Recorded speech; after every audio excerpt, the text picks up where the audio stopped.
I definitely identify as European.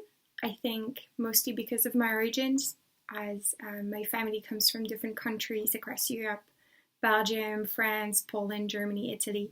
So it's very easy for me to identify with the whole continent when I know that I have relatives in different parts of it.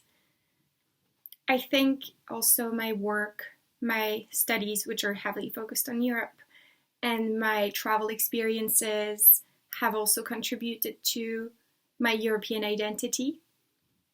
I am lucky enough to have traveled in a lot of countries in Europe and have met a lot of people from different places. And it's absolutely fantastic to realize you share the same things with people who are thousands of kilometers away, and you celebrate together and you realize you're not so different. I think that contributed a lot to my European identity. And finally, also studying in different countries and living in different countries of Europe also makes you feel European, I think, at least for me, because you realize that borders are open and people understand you and people don't consider you as a foreigner.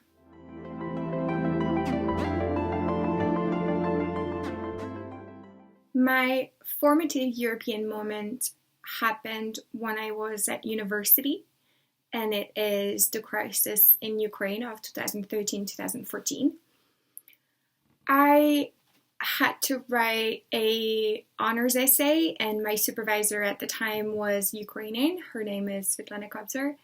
And I remember she suggested that I should write my honors essay about the crisis in Ukraine, which had just happened. And at first, I remember feeling terrified because this was a topic that I was completely unfamiliar with, and Ukraine seemed so far away and so different. So I didn't really know how I could develop some interest in that topic. However, I knew that I wanted to be interested in this topic and I wanted to know more. So I started reading articles, I started watching documentaries and videos.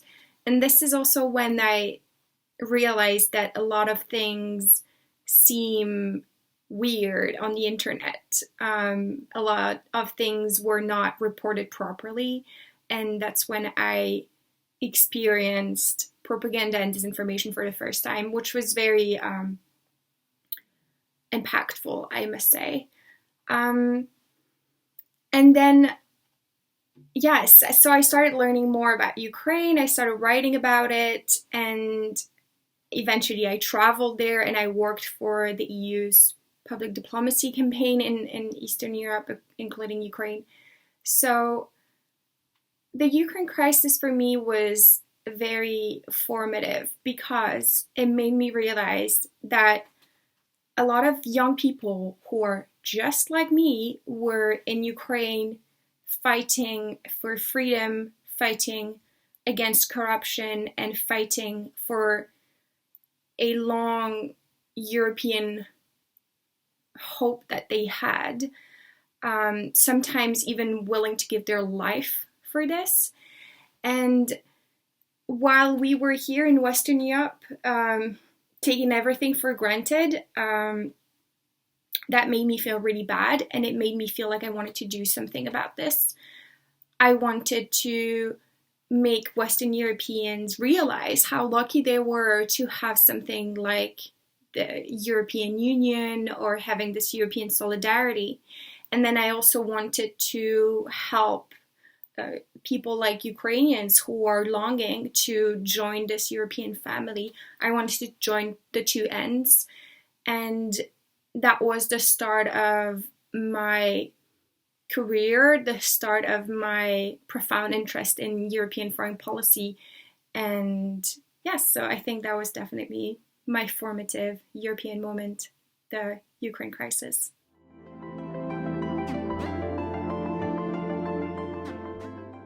The worst moment in recent European history has to be COVID-19. It's impossible to ignore. It is the worst moment in recent European history for several reasons.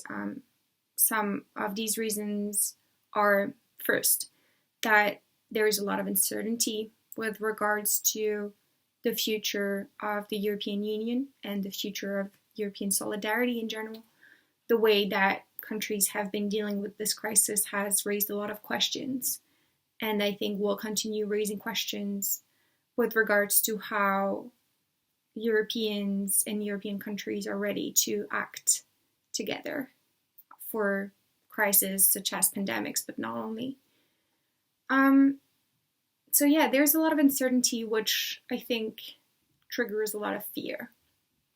And the second reason, I think, has to be disinformation and conspiracy theories, which have ensued as a result of this crisis.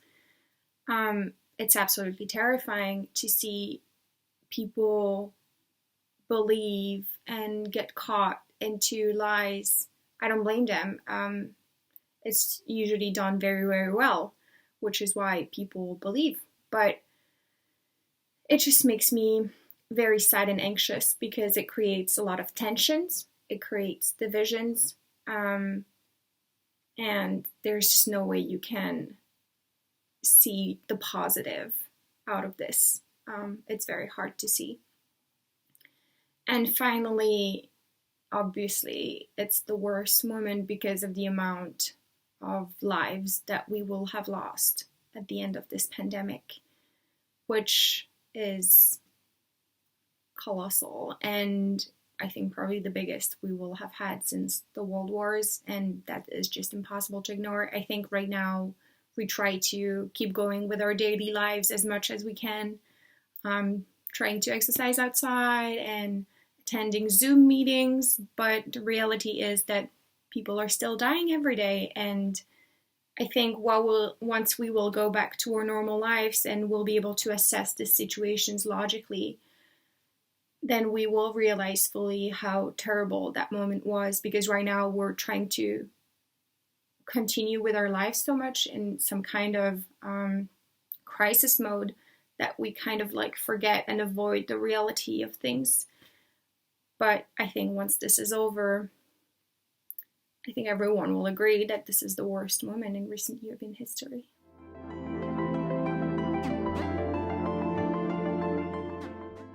The best moment in recent European history is a very difficult question because I think it's easy to pinpoint a lot of good moments, but it's hard to find one that distinctively is the best.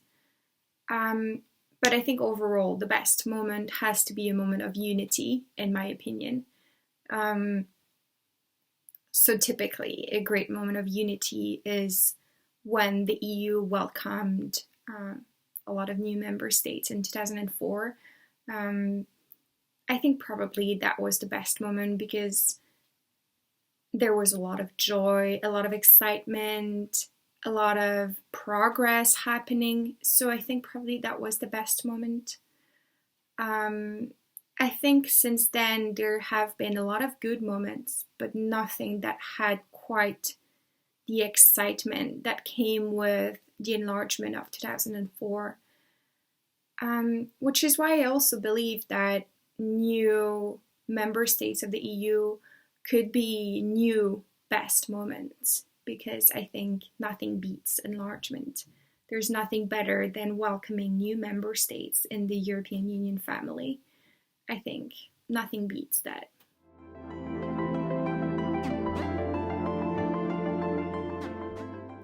The EU has done a lot of important things for me. It has given me a job, it has given me a passion, so I am extremely grateful to this project. But I think if I had to say the one single most important thing the EU has done for me personally is freedom of movement. Freedom of movement is incredible. It allowed me to start my university studies in a different country, in Spain. I moved there when I was 18. I decided I wanted to be in a different country, and all of that was possible because of the EU. I could start studying in a different country, in a different language, without any problem. And then I came back to my original country, Belgium, and I transferred all my credits. And that also is absolutely fantastic and is thanks to European integration. And after that, I found my passion in European studies and international affairs, and I ended up working for the European Commission as a consultant. So that was absolutely insane. It was incredible. It was an amazing experience to work for the EU's public diplomacy in its eastern neighborhood. I had wonderful opportunities to meet people from Armenia, Azerbaijan, Belarus, Georgia, Moldova, and Ukraine, to travel there, to learn about their cultures, their history, our shared, what we share together, our European history, our European heritage. That is very valuable. It has forged a lot of my character and a lot of my interests. So I am extremely grateful for the EU and particularly for freedom of movement.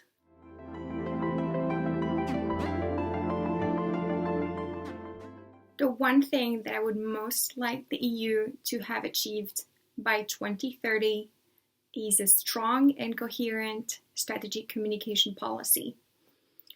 I know I'm a little biased because that's the topic that I study right now, but it is extremely important for so many reasons. I mean, obviously, if people are not aware of what the EU is and what the EU does, how can they make informed decisions about what they think is best for their future?